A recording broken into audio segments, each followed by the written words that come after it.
नमस्कार भारत में आपका स्वागत है। आइए जानते हैं देश की 10 बड़ी खबर। वाराणसी दौरे के दौरान पीएम मोदी ने की मुख्यमंत्री योगी आदित्यनाथ की तारीफ। अपने संसदीय क्षेत्र वाराणसी के दौरे पर पहुंचे प्रधानमंत्री नरेंद्र मोदी ने कोरोना काल के दौरान योगी सरकार द्वारा किए गए कामों की जमकर तारीफ की। पीएम मोदी ने कहा कि यूपी पूरे देश में कोरोना की सबसे ज्यादा टेस्टिंग करने वाला राज्य है। साथ ही उत्तर प्रदेश पूरे देश में सबसे ज्यादा वैक्सीनेशन करने वाला राज्य भी है।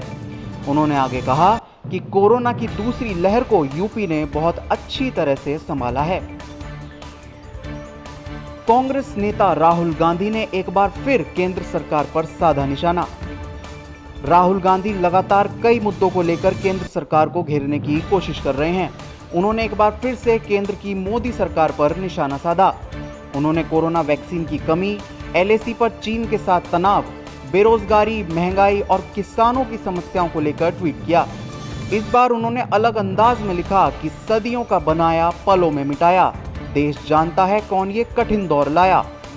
हालांकि उन्होंने अपने ट्वीट में किसी के नाम का जिक्र नहीं किया, लेकिन इसे सीधे तौर पर केंद्र की मोदी सरकार पर निशाना समझा जा रहा है। सीएम ममता बनर्जी जल्द कर सकती हैं दिल्ली का दौरा। पश्चिम बंगाल की मुख्यमंत्री ममता बनर्जी 25 जुलाई को दिल्ली दौरे पर आ सकती हैं। उन्होंने कहा कि संसद के मॉनसून सत्र के दौरान वह दिल्ली आएंगी। वे चुनाव के बाद हर बार अपने मित्रों से मिलने दिल्ली आती हैं। ममता बनर्जी ने यह भी कहा कि अगर समय दिया गया तो पीएम मोदी और राष्ट्रपति रामनाथ कोविंद से भी वे मुलाकात करेंगी। पंजाब में कांग्रेस के प्रभारी हरीश रावत ने दिया बड़ा बयान। पंजाब में अगले साल विधानसभा का चुनाव होना है। ऐसे में एक तरफ जहां कैप्टन अमरिंदर सिंह और नवजोत सिंह सिद्धू के बीच मनमुटाव के चलते कांग्रेस को नुकसान का डर सता रहा है, वहीं दूसरी तरफ पंजाब कांग्रेस प्रभारी हरीश रावत ने साफ किया कि कैप्टन अमरिंदर की अगुवाई में ही विधानसभा का चुनाव लड़ा जाएगा। हरीश रावत ने कहा कि कैप्टन अमरिंदर सिंह पिछले 2.5 साल से हमारे मुख्यमंत्री हैं और हम उनके ही नेतृत्व में चुनाव में जाएंगे।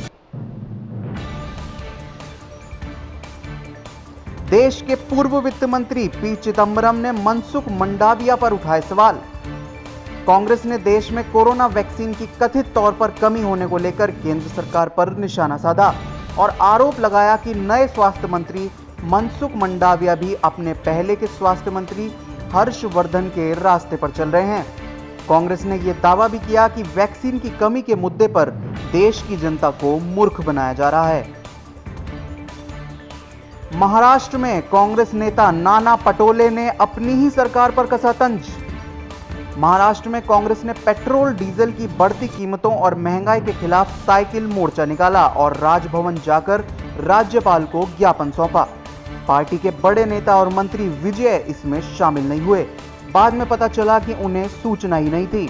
अपनी पार्टी कांग्रेस को राज्य में नंबर 1 बनाने में जुटे नाना पटोले ने इस पर कहा कि शरद पवार के हाथ में महाविकास अघाड़ी सरकार का रिमोट है।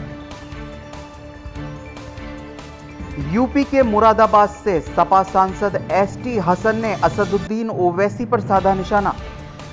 मुरादाबाद में समाजवादी पार्टी के धरना प्रदर्शन के दौरान सपा सांसद डॉक्टर एसटी हसन ने यूपी विधानसभा चुनाव में एआईएमआईएम के 100 सीटों पर चुनाव लड़ने के मामले पर असदुद्दीन ओवैसी पर हमला बोला है। एसटी हसन ने कहा कि ये सिर्फ वोट काटने की पॉलिटिक्स है। पश्चिम बंगाल के मुसलमानों ने वहां के चुनाव में असदुद्दीन ओवैसी को नकार दिया था। एसटी हसन ने कहा कि इसी तरह उत्तर प्रदेश के मुसलमान भी असदुद्दीन ओवैसी को नकार देंगे। असम में शराब की होम डिलीवरी करेगी राज्य सरकार। असम सरकार ने कोरोना के बढ़ते मामलों को देखते हुए गुवाहाटी शहर में शराब की ऑनलाइन बिक्री, खरीद और होम डिलीवरी शुरू करने का फैसला किया है। शराब की दुकानों के बाहर भीड़ से बचने के लिए गुवाहाटी नगर निगम के क्षेत्र में 1 महीने के लिए शराब की ऑनलाइन बिक्री, होम डिलीवरी लागू रहेगी। इस पर पीयूष हजारिका ने कहा कि असम कैबिनेट ने गैर कर्फ्यू घंटों के दौरान शराब की दुकानों के बाहर भीड़ से बचने के लिए ये फैसला लिया है। पुडुचेरी में स्कूल खोलने के फैसले को राज्य सरकार ने लिया वापस। पुडुचेरी सरकार ने स्कूल और कॉलेज खोलने के अपने फैसले को वापस ले लिया है।